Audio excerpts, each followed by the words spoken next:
endorse po sa suppliers, photographers, coordinators po natin na naging part ng special day po natin this. Thank you. Alright, and next, Ma'am Giselle. So first of all, this event won't be possible without God. Thank you, Lord. Maraming salamat po at matapos na rin. Makakatulog na yung mga puyat. Tapos makakakain na kami maayos.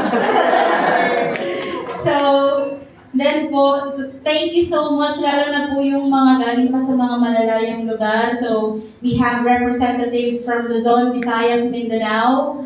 So, thank you so much. Lalo-lalo na yung mga galing sa Mindanao, the family of Clint, Tito, sila Noy, thank you so much. I hope ipasyal pa niya kayo bukas sa mga susunod na araw para mag-enjoy pa kayo.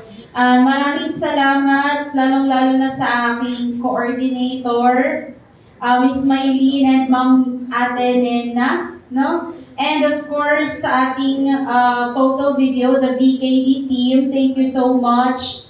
Pagod na, sunod-sunod yung kanilang event, and yet, nandito sila, at hindi sila nag-snap sa amin. Thank you. Kasi as a teacher, minsan kapag pagod ka na, may time talaga na mag-snap ka.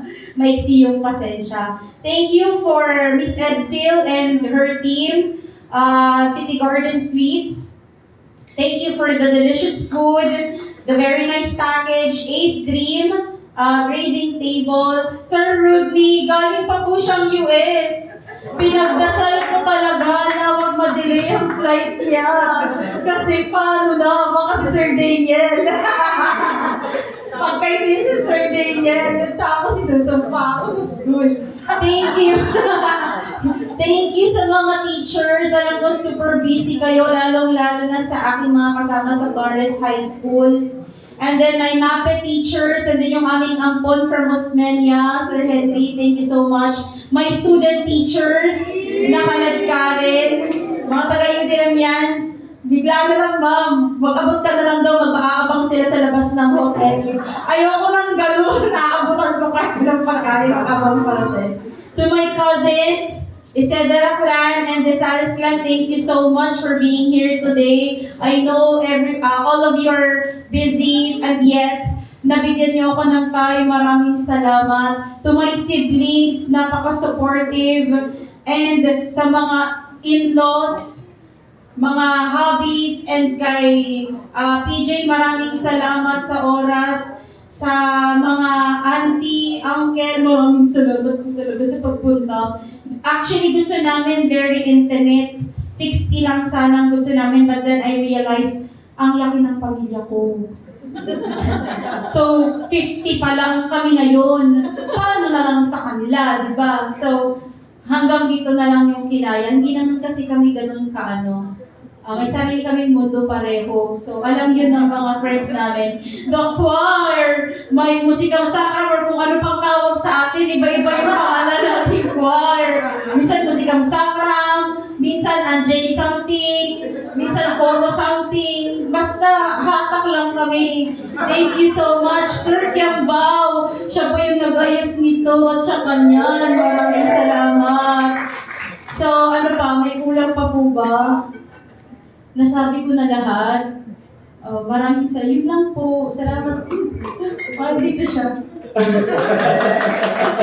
Alright, there we go, ladies and gentlemen. We've heard from Sir Clint and Ma'am Giselle.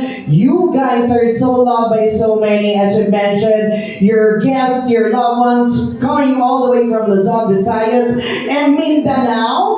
We requested everyone to stay with us until the end of the program, and you guys are all still here. You guys are such an amazing audience.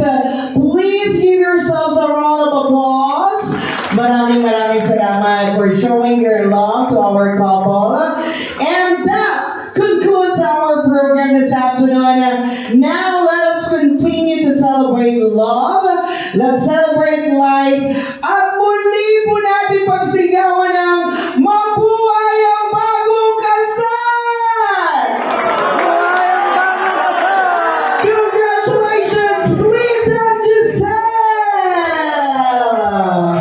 Once again, this is Rodney, your host. For those who wish to have a photo, more photos with our couple here, you may do so. And we're gonna be partying until we're allowed to stay here. Once again, good afternoon to each and everyone.